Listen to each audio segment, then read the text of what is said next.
Hello and welcome back to our channel. In this video, we'll learn how to place a poster on a billboard mockup using the perspective tool in Photoshop.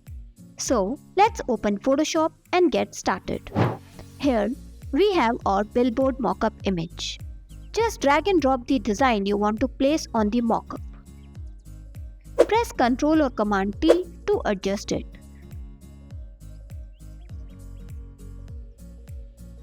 Right-click on the layer and choose Rasterize Layer. Press Ctrl or Command and click on the layer thumbnail to select the design.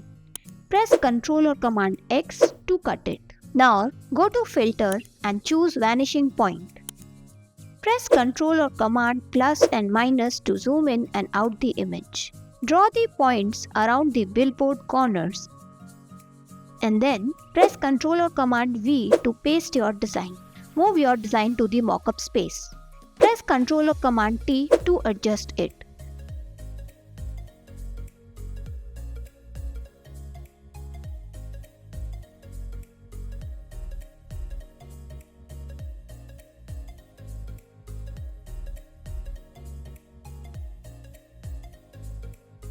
When done, hit OK.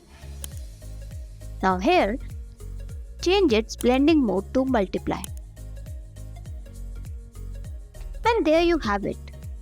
If you find this video helpful, don't forget to like, subscribe and hit that notification bell for more such content. Thanks for watching.